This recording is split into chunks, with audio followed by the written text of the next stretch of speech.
sorry, I got carried away. I must look afraid. Well, fine. What happened to you? My car broke down. I was walking for help when all of a sudden I started feeling all tingly. I don't remember anything after that. You must have been struck by lightning. We should get you to a hospital. And waste a beautiful night like this. Hi, this is Steve from Pixel Bump. Welcome to our new tutorial on how to get the Sin City look as seen in the film Sin City and the new Sin City, A Dame to Kill For. The look is very iconic and it's very dreamlike and graphic. It's very well suited for the type of material that Frэнka Millera produces. And it's a relatively easy look to set up here inside of After Effects. I'm going to go through two of the shots from the little clip I showed earlier, and we'll take apart how to do them and how to achieve that look for your own shots. So before we get started, let's take a look at the source material. I did 2 pages from Frэнka Millera's book, Sex and Violence, and the 2 pages are a very attractive woman who ends up being an assassin and her male target. Here we see this nice long shot of her shivering in the rain. The man runs up to her, having just crashed his car, narrowly avoiding her on the road. She looks at him, embraces him, they kiss, they have a short little speech, and she delivers a line where we'll end our scene. Now, what they try to do in Sin City is do a direct translation of the comic book to the screen. And there are certain things that will not translate perfectly. There are certain things that we'll have to adjust. But we do want to try to follow in that philosophy of trying to show exactly the image as Fránka Millera drew it. And the 2 shots that we'll be discussing are this main long panel here and the second panel where she turns and looks at the man who's running up to her. So for a shot like this, I decided the easiest thing to do would be to shoot Kazumi here on a green screen and shoot her horizontally.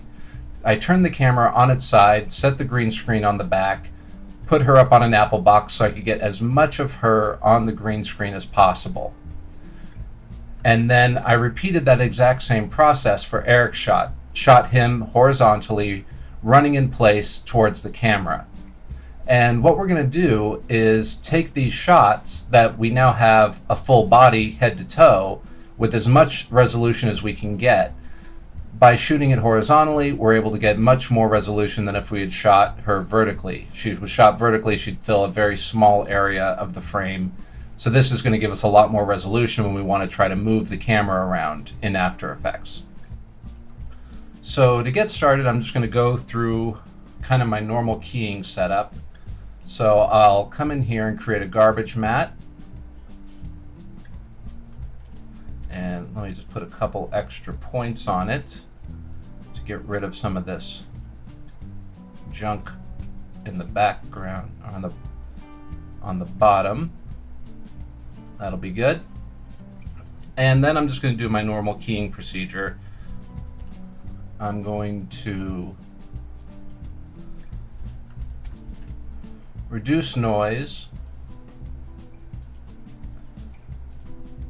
auto profile, auto fine tune. I'm going to pull up Primat, and I'm going to select my background color. I'm just going to take as much of the green as I can in the background sampling. And then I'll switch over to the matte view and do my cleanup. So I'll clean out the background colors that I don't want, and I'll come in and make sure I'm keeping the foreground colors that I do want. And I want to try to be careful because I don't want to have too much noise here in the edges of the mat. We're starting to get a little crunchy, but I think we'll be okay. Oop. There we go, that was too far. Now I know she's not going to move her feet too much, so what I'll do We'll come over and just grab these points and bring them in a little bit. That way we can retain as much of the nice matte as possible. Then I'll come back to the comp, and now I can take her, I can rotate her 90 degrees, and there we're going to have a much nicer setup for our 3D camera. Now I've already gone ahead and done this setup on Eric's shots, and with Eric's shots I actually had to do a little bit more with them because his feet, let me turn them on here for you, his feet actually went farther than below the green screen here, so I had to do a little roto brush on them and combine them up. But it was the exact same process you just saw me do with Kazumi's shot. And I didn't want to have to do both of them for you. So let's go ahead and get these guys set up in 3D space. Now, so I'm going to switch on their 3D layers, and then I'm going to position them. Now, I'm going to take Eric's, and I'm going to push him back a pretty good ways, about 10,000 units back. And then I'm going to go ahead and create a new camera. And I'll just go ahead and make this a 50mm camera. I'll enable depth of field. I'll say OK. Move my camera to the top. And now I've got them both in a 3D space. I'm going to zoom in a bit here because I'd like to start with Kazumi a little more in frame here. And I'll go ahead, bring up my position and my point of interest, and I'll set a couple keyframes.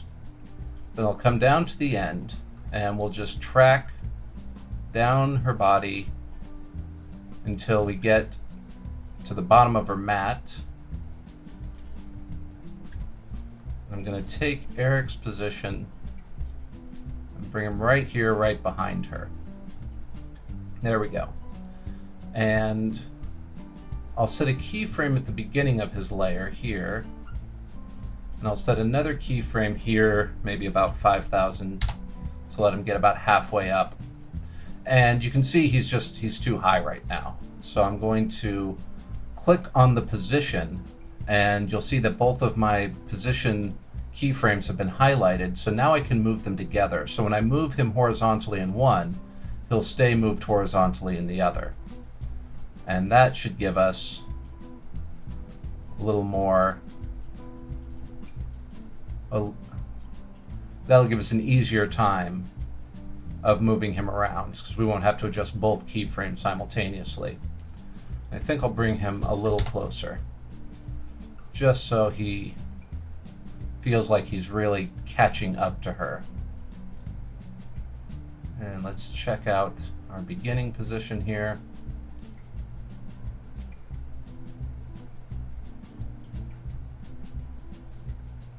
Oh, I accidentally did both keyframes on the Z position.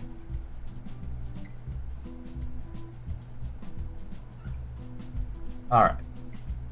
So that's good for the moment. We won't really know until we have the rest of the scene in how this is really going to look. And we may want to adjust a little more later. And if we look at our reference again, we have a heavy rain. We've got some sort of ground that they're on and a wooden guardrail and a nice old 50s car in the background.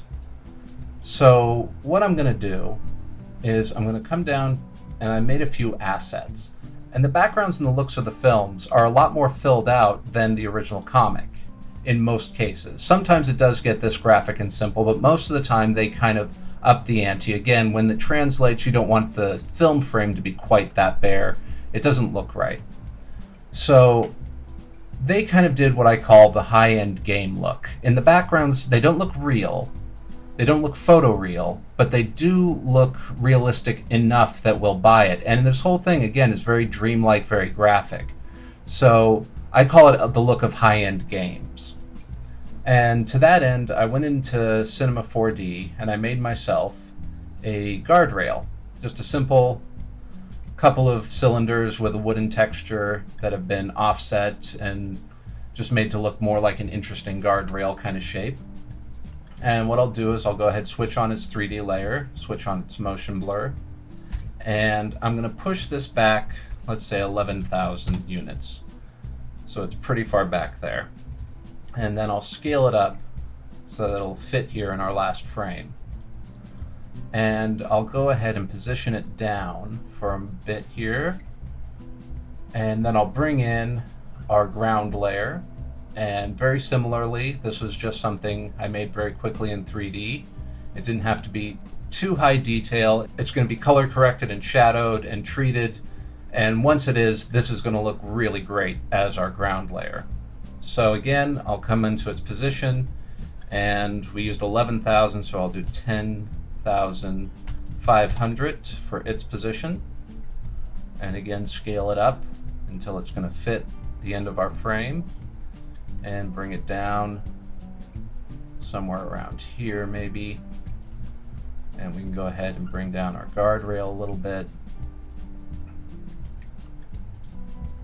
Bring that down a little more. There we go. And the last element from the comic was the car. And I went ahead and rendered out a nice little car model here. Now, for all of these elements, you don't have to be using 3D elements. You could use pictures and rotoscope them out in Photoshop and then bring them in. I chose to go with 3D because that's very similar to how they've made all these elements for Sin City. So again, we'll go to our position, turn on its 3D layer, turn on its motion blur, and I'll go with 10,750, so it's in between the ground and the guardrail post. And then let's bring down its position. It's a little small, so I'll scale it up until I feel it's a good size. And let's go ahead and take that rail and bring it down a bit. That's looking pretty good. And let's see. So yeah, my fear was that now that we've pushed all this down, Eric is going to look a little high in his original approach. But I like pretty much where he is here. I'd like to move him over a little bit, just so I can see a little more of that front of the car. And I'm going to come back here to where he starts, and I'm just going to go ahead and bring him down. And maybe move him over this way a little bit, so it looks like he's running more around the car and in to frame. That looks pretty good.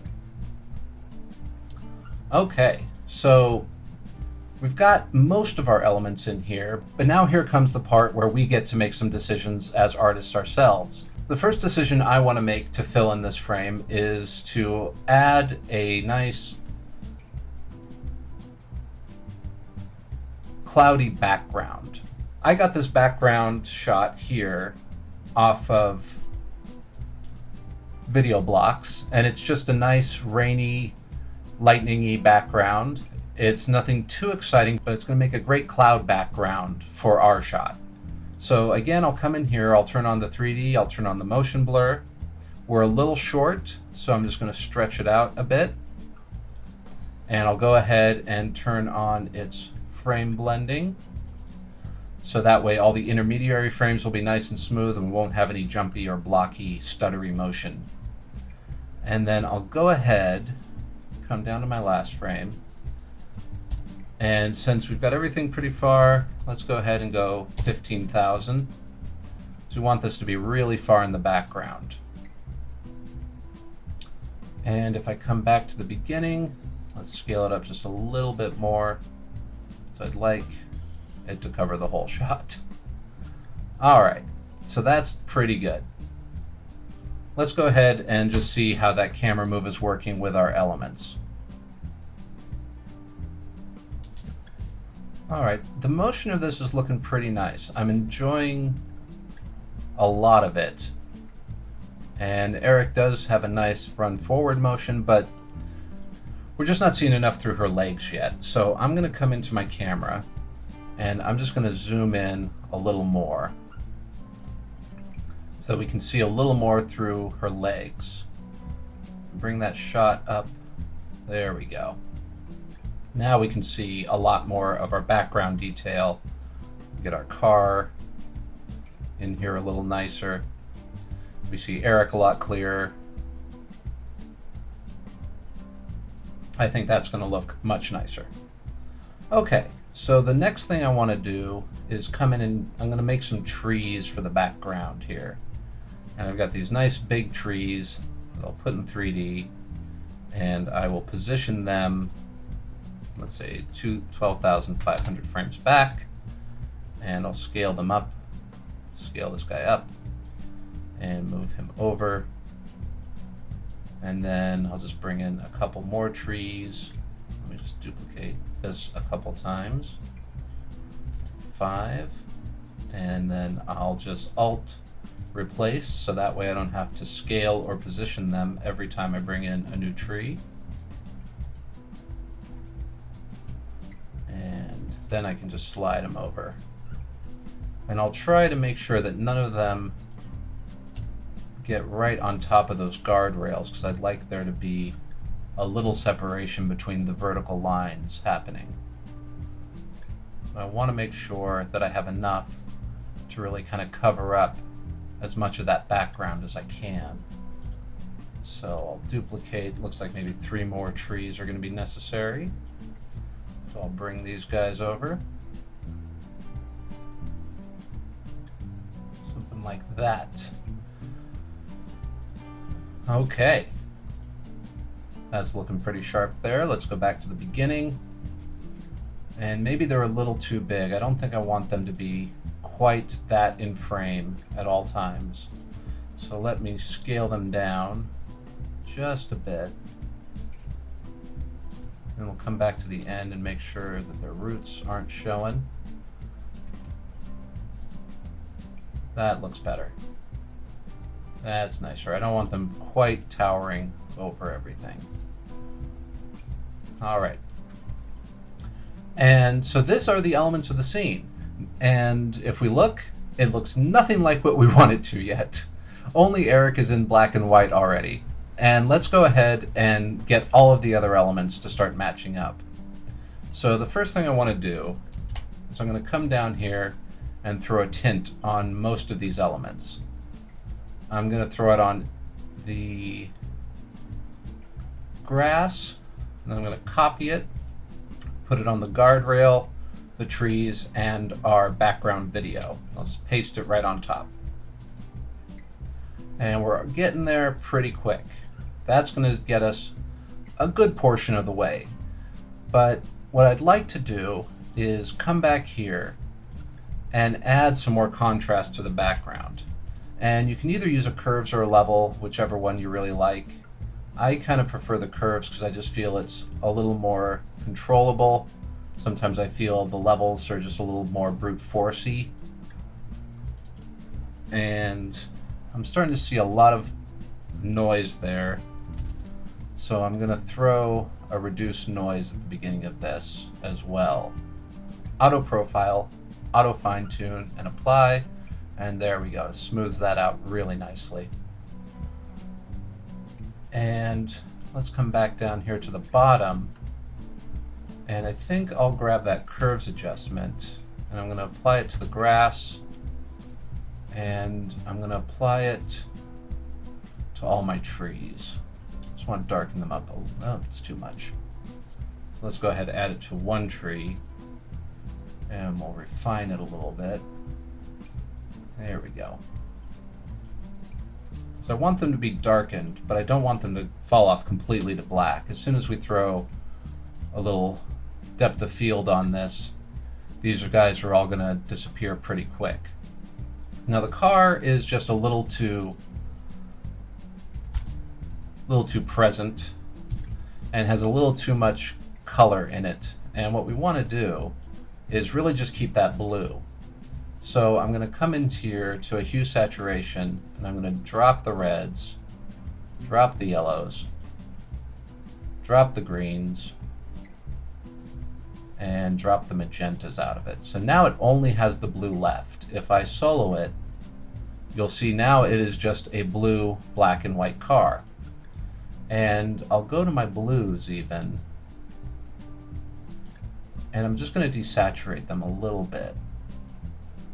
Same with the cyans. I just want to bring it down. It's a little too intense for me right now. There we go. That's much nicer. Okay, so we've got our background color corrected, but Kazumi is still in full color. Well, we're going to handle her color correction very similarly to how we handled the car. I'll drop on a hue saturation, and I'm going to come into my reds and just go -100. Get rid of them completely. Go into my yellows, do the exact same thing, and grab my greens and do the exact same thing.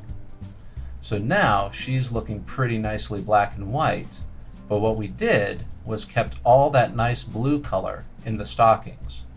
So we've removed the color from the rest of her and left it just in that one area, which is going to match nicely to this shot where her stockings stayed nice and blue.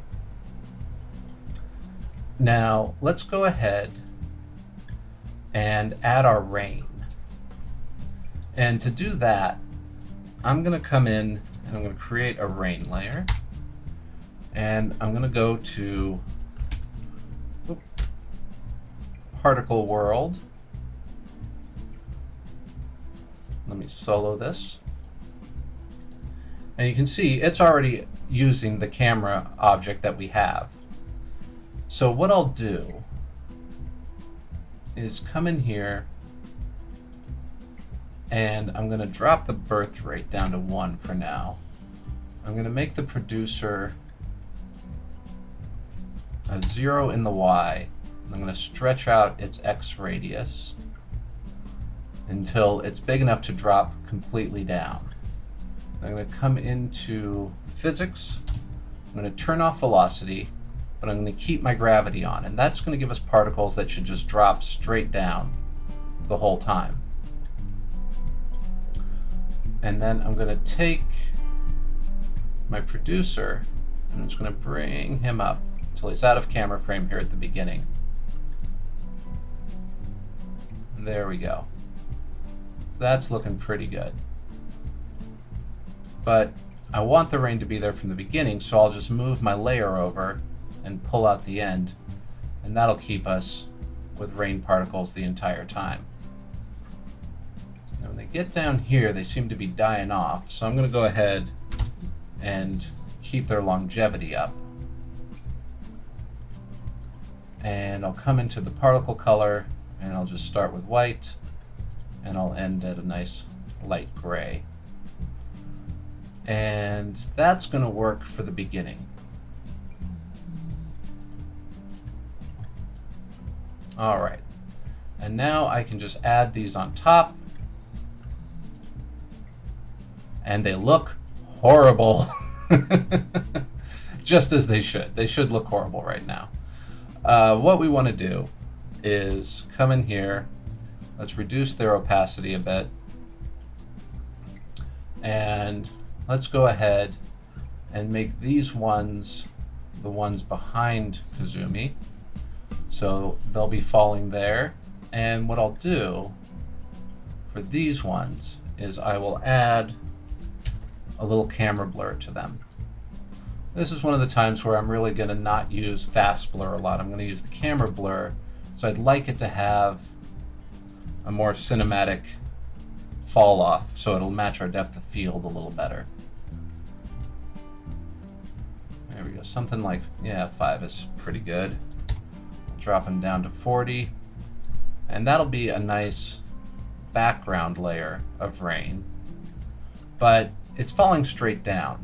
And here again, we've got a little more angle to our raindrops. So I'm going to come over and I'm just going to scale this guy up a little bit. And I'm just going to rotate it until I have more of an angle on my rain. And I'll scale them up a little more. Make sure that it's all filling. There we go. That's better. And then I'm going to come in, I'm going to duplicate this guy, I'm going to bring it to the foreground. I'm going to turn off my camera blur for a moment, or maybe just reduce it down to something much less. And what I'm going to do is I'm just going to scale this guy up a bit more and probably drop its birth rate down. And there we go. Now we're starting to get this nice graphic-y, straight-lined look, which is very similar to what we see in the comics. So let's go ahead and add just a couple more flourishes here. The big one I want to add is a vignette. So I'd like to make this feel a little more lit, as if somebody came out there with some lights. And I'm going to put it behind the Kazumi layer, but in front of everything else. And let's go ahead and grab our ellipse mask, do something like this. And we'll subtract it and then feather it out a whole bunch, maybe 400 pixels. That's pretty good. And then we'll just reduce its opacity to maybe 60, maybe 75, 80. There we go. That way we're focusing the eye on this area here in the center and not so much on the areas around it. And I think what I'd like to do is actually duplicate my rain layer one more time, drop it behind Eric, and in this one, I'm going to take that producer and I'm going to move it back just a little bit. Let's go to the top, make sure we didn't just cut ourselves off, which we did. So let's take it in Y, bring it up, and I'll take the midground layer, bring it down to maybe 0.7, and the background layer maybe down to 0.5. This way we just have a nice amount of depth to that effect. And let's go ahead and take a look at that.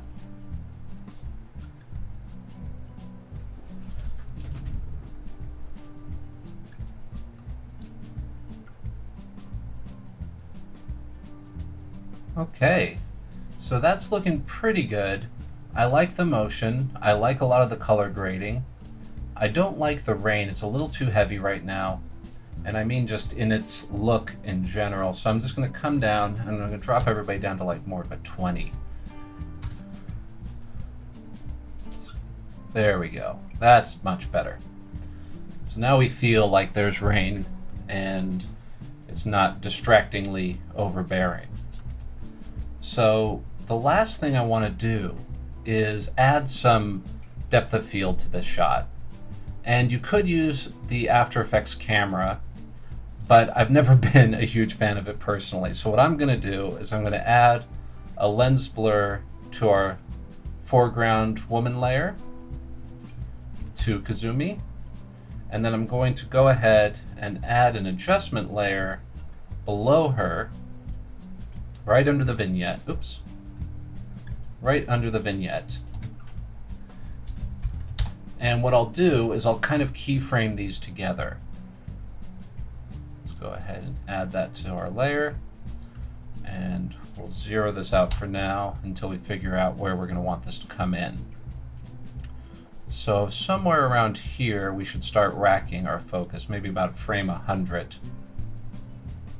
So I will click on our foreground layer here, come down to our lens blur, and then I'll come down here, and let's go ahead, that's too blurry, maybe a 20 for the beginning there, or a 15. There we go, something more like that. And come down to where we start to see Eric completely, somewhere down here, and I'll reduce the blur here, and I will up the blur here. And then when I come all the way down, that looks really nice. Okay, but I think I'm going to actually add one more blur behind Eric's layers. And on its keyframes, I'm not going to take it down to 0 here. So I'd like it to stay just a little out of focus. There we go. Okay, so that's looking really nice. The image looks really pretty there. And it looks really pretty here. I can see we've got a little cleanup to do on Kazumi's key. So let's come in and pull those colors out. And while we're here, let's go ahead and clean up some of this crunchiness that's happening. And to do that, I'll just defocus my matte a little bit. And that should take care of a lot of that crunchiness. All right, stepping through, that looks pretty good. The only thing that we're missing from our original comic panel is some smoke coming off the engine. And to get that smoke, I'm just going to grab a Video Copilot smoke asset. I'm going to come down here and attach it to my car. Then I'll switch on its layers. And then I'll just zero them out. So now it should be right where the car is.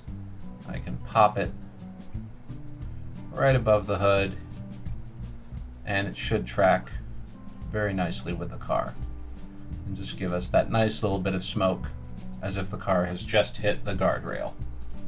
So let's go ahead and take a look at this shot and see if we're done.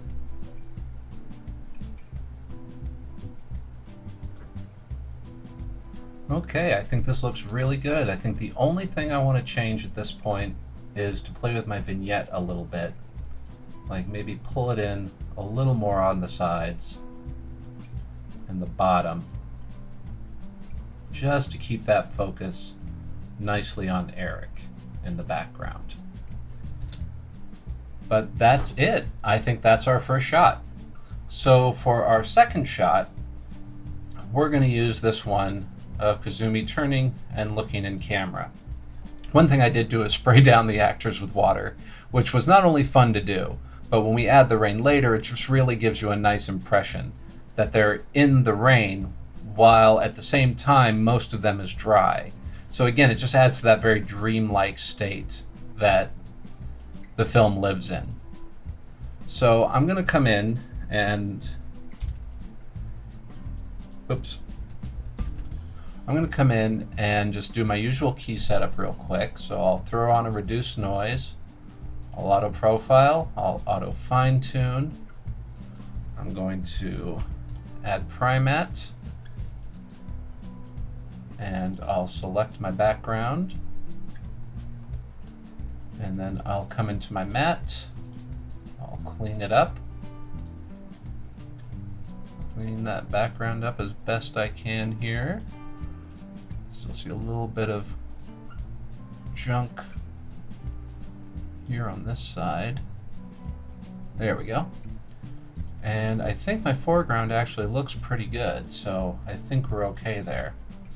So now I'll come back here, and I'm gonna go ahead and I'm gonna throw on the spill killer. And unlike the last shot, we're gonna bring some of this color back a little later, because the character has these piercing blue eyes. And one of the fun things they do in the film is play with how much color they bring in at certain emotional moments. And I think we're gonna bring up her color, make her eyes blue, and bring in just a little bit of the skin tone. So to do that, I wanna make sure I don't have any extra green in there. So that's looking pretty good.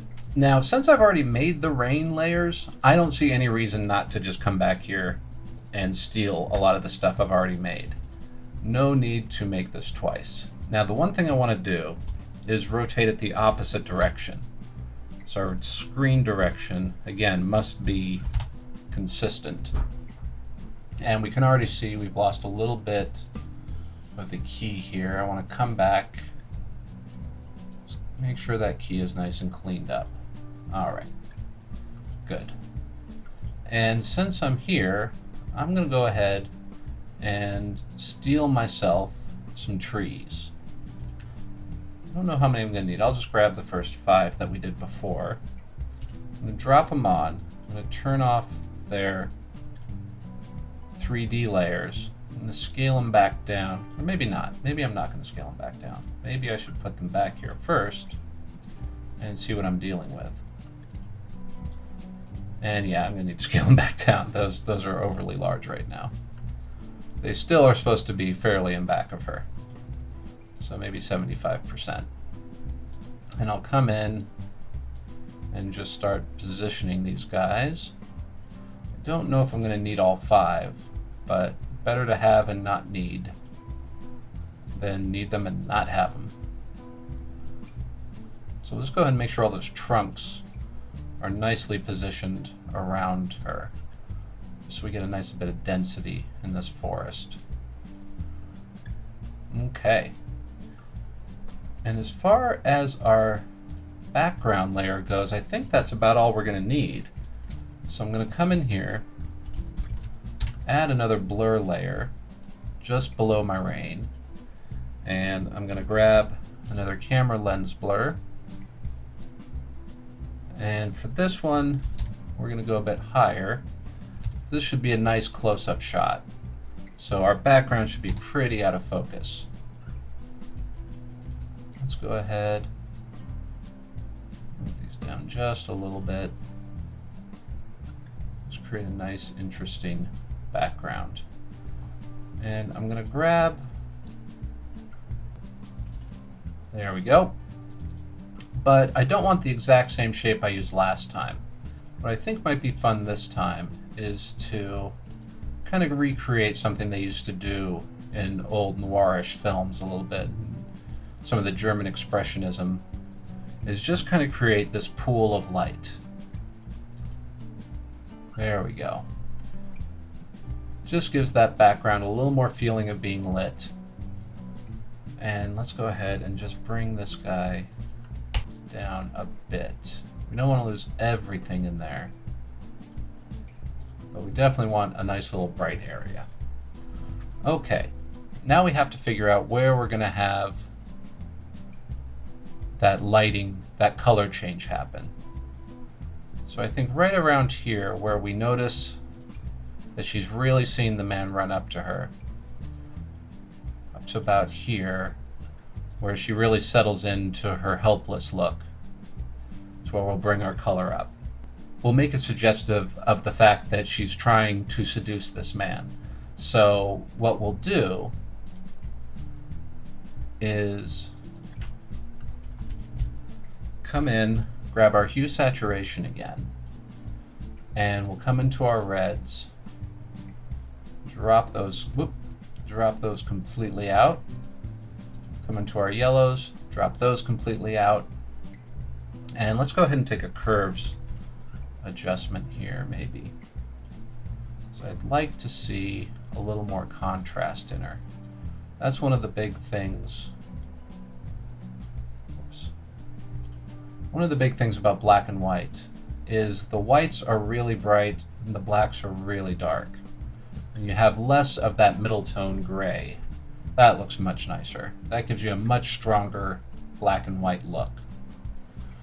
But because now we've color corrected with curves, I don't want to use the same exact one to bring her color back in. So I'm going to duplicate this guy, remove its curves adjustment, and let's go ahead and reset this, and we'll just bring our master saturation down a little bit. And what I think we might want to do, looks like we definitely have a little more cleanup on our key. So let's go ahead and get it. We're definitely getting a little bit in it. So let's come in and just defocus our mattes just a little bit. Just kind of clean that up. There we go. Very nice. Not enough that we're losing our hair completely. It definitely cleans that up. Now, I think we're just a little too blank in that background. So I'm going to come in, I'm going to grab my background layer and just throw it over the top. There we go. That's a much nicer image. That helps a lot. Just turn off its 3D. Oops. And we'll scale, we'll just reset its transformation positions. There we go. Just a little more interest in the background now. So what I'll do is I will take my layer and just ramp the opacity down. Oops, accidentally hit solo. So this way, that color will come in really nicely. Oh, I went to 100%. I think maybe something more like 60, possibly. There we go. Just a little color.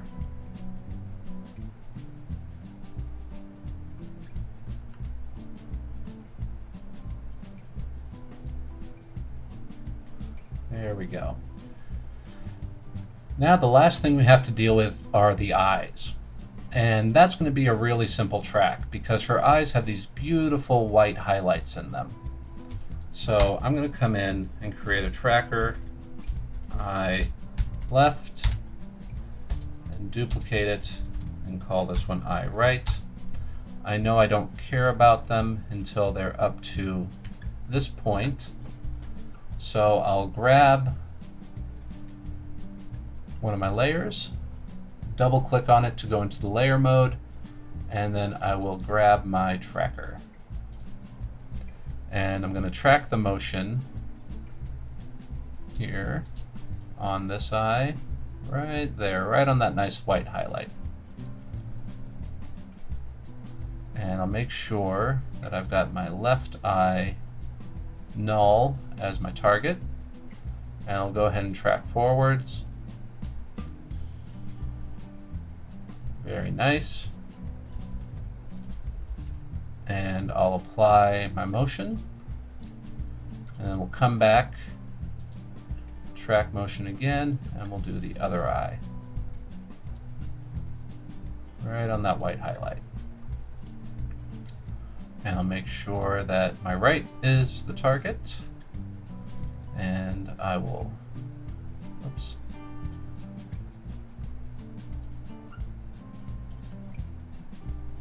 And I'll go ahead and track forward again.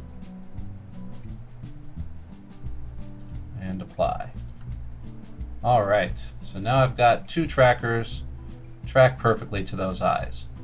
So now the great thing about having them tracked is I can come in here and let's just solo her layers for a moment. And I can create an adjustment layer. I'll call this one eye left. Let's close out those. And I'll bring this up just there. I'll leave it, yeah, leave it right there. And I'm gonna come in, I think I'll just create a custom shape for this. I'll come in pretty close, so that way I make sure I really follow the eye shape well.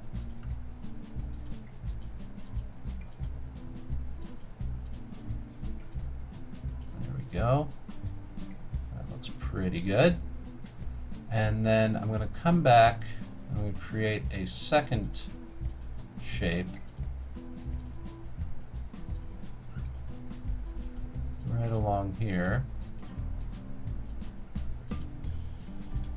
Let's round that out just a little bit. This is going to be her pupil. And what I'll do is I will just subtract from the top one and I'll feather them both out maybe 5 pixels. And then what I can do is grab a tint effect, drop it onto that. Let's zoom back in so we can see what we're doing here. And in the blacks, I'm going to come in and make that a nice pale blue. And let's find a good transfer mode here. I think screen is going to look pretty nice. So we want that to really be a piercing blue. And I think we want to fix our mat up just a little bit. Oops. Right here. We're losing a little too much. And let's bring them in just a little bit. Don't want it to be too crazy. There we go. And now that I have that set up, I can come in, duplicate it, call this layer I right, and I will delete those two masks, turn off my effect for a moment. I'll come in, trace this eye, and just the same thing, we just want to make sure we get the shape really nicely.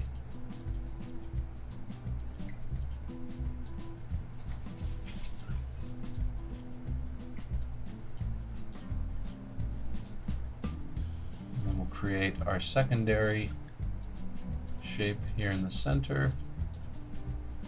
Unfortunately, on this side, we don't have any color guiding us, so we're just going to have to kind of guesstimate and then adjust as necessary. And we'll go ahead, try the same settings here. We'll go with a 5-pixel blur or 5-pixel feather. And we'll bring in its expansion just a little bit. Then I can turn this color back on, set that guy to subtract. Now if I pull back, I think that pupil needs to move over just a little bit. It's a little too center. She doesn't look like she's looking at the same direction with both eyes. There we go. That'll probably be better. Yeah. All right.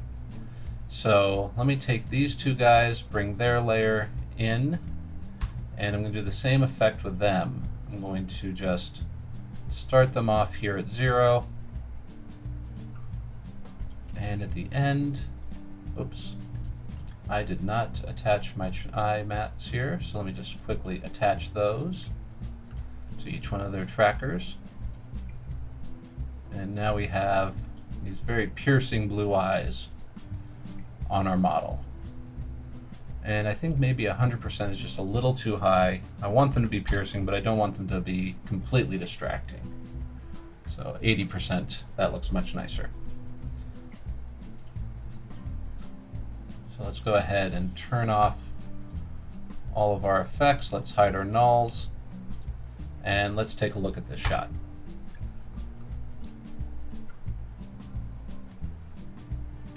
Okay, that's looking really nice. I think the only thing I want to fix right now is we can see Kazumi does blink right here, and our eyes do not. So let's go ahead and fix that. I will grab my masks. I'll set a keyframe for them here. And then let's just step forward a few frames.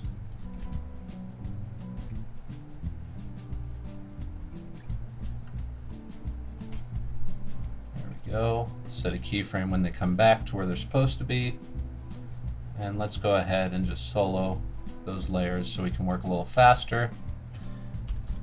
And just have to clean up a couple of frames here, so not a huge deal. Oops. Let's go ahead and lock our pupils, because the pupils should actually be fine. What we want to fix is here with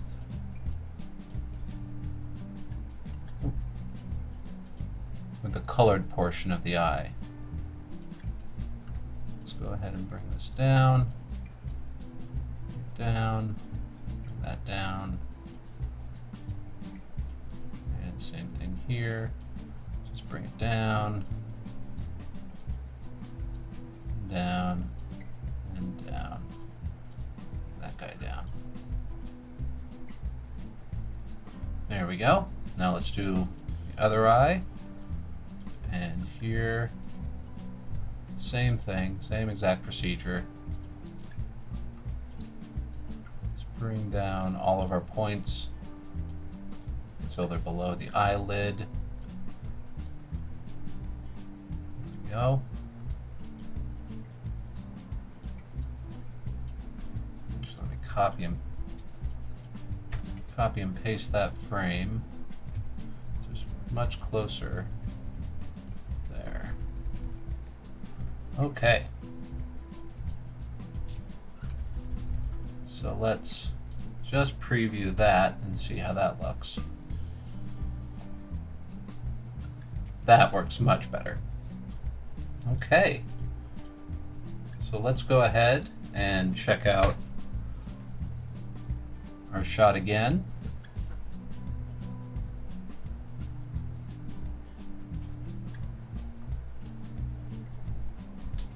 And there you have it. That is how a lot of Sin City was done. Now they do some more advanced things with 3D camera tracking, but almost every other process is exactly the same as this.